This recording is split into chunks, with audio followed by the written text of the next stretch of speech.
Trump government के 1 साल पूरे हो गए और पिछले 1 साल में सोने की कीमतों में 95 से 100% का उछाल आया है। और अगर आप चांदी देखेंगे तो उसकी कीमतों में 275 से 300% का उछाल आया है। अब ये कितने गुना होता है आप कैलकुलेट कर लीजिए।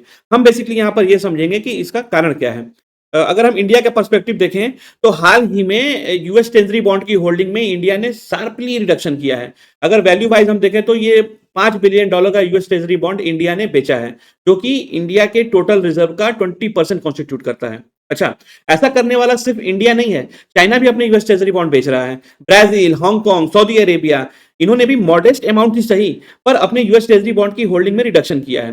तो सवाल अब ये उठता है कि ऐसा इंडिया और चाइना कर क्यों रहे हैं, क्योंकि ये बड़ी इकोनॉमी है तो हम इनके बारे में बात करेंगे। देखिए, प्रथम दृष्टिया तो ये दिखता है कि यूएस और इंडिया और चाइना ट्रेजरी बॉन्ड के अंदर अपना एक्सपोजर कम करना चाहते हैं। दूसरा, इंडिया चाइना काफी समय से डी डॉलराइजेशन की तरफ फोकस करके रखे हुए हैं और हो सकता है ये भी कहा जा सकता है कि जो यूएस ट्रेजरी बॉन्ड का रिडक्शन है ये उसकी तरफ एक और बढ़ाया हुआ है एक और कदम। ठीक है। अच्छा, यूएस ट्रेजरी बॉन्ड क्या है अगर हम उसको समझें तो यूएस ट्रेजरी बॉन्ड एक फाइनेंशियल इंस्ट्रूमेंट है जो कि यूएस गवर्नमेंट इशू करती है दूसरी कंट्रीज को। ठीक है। तो सपोज कोई कंट्री जब कभी भी यूएस ट्रेजरी बॉन्ड खरीदता है तो इसका मतलब ये है कि उसने पैसा लेंड किया यूएस गवर्नमेंट को और यूएस गवर्नमेंट उसके एवज में इंटरेस्ट पे करेगी उस पर्टिकुलर कंट्री को कि जितने भी अमाउंट का यूएस ट्रेजरी बॉन्ड उस कंट्री ने खरीदा हुआ है। अच्छा, दशकों तक यूएस बॉन्ड जो है एक सेफेस्ट और हाईली लिक्विड बॉन्ड रहा है all over the world. Central bank अपना रिजर्व यहां पर मेंटेन करके रखती हैं ताकि करेंसी स्टेबलाइज रह सके, ट्रेड बैलेंस बना रह सके और कंट्रीज का भरोसा भी है कि यूएस ट्रेजरी बॉन्ड सेफेस्ट है तो डिफॉल्ट नहीं होगा और इसीलिए जो मार्केट है इसी के अराउंड जो है बिल्ड होती हैं।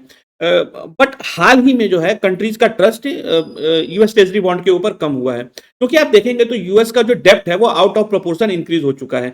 यूएस गवर्नमेंट के ऊपर कर्ज इतना ज्यादा है कि इंटरेस्ट रेट वोलाटाइल हो गई हैं और जो इंटरेस्ट है उसको आप डॉलर प्रिंट करके जस्टिफाई नहीं कर सकते और यूएस खुद ही कहता है कि हमारा जो ट्रेजरी बॉन्ड है वो अब जो है सोने से या गोल्ड से बैक नहीं है, तो भरोसा तो उठेगा ही। तो लोगों ने क्या किया, लोगों ने बेसिकली लोगों ने मतलब कंट्रीज ने क्या किया, कंट्रीज ने अपना यूएस ट्रेजरी बॉन्ड बेचना चालू किया और गोल्ड को जो है गोल्ड की होल्डिंग या गोल्ड खरीदना चालू किया क्योंकि जिस तरह से अमेरिका ने सैंक्शन लगाए हैं पूरी दुनिया पर, गोल्ड रिजर्व उससे प्रोटेक्शन देता है कंट्रीज को, डिफॉल्ट होने का भी रिस्क कम है और यही सेफ्टी कारण है कि गवर्नमेंट जो है शिफ्ट हो रही है यूएस ट्रेजरी बॉन्ड से गोल्ड की तरफ, वो अब गोल्ड ज्यादा परचेज कर रही हैं।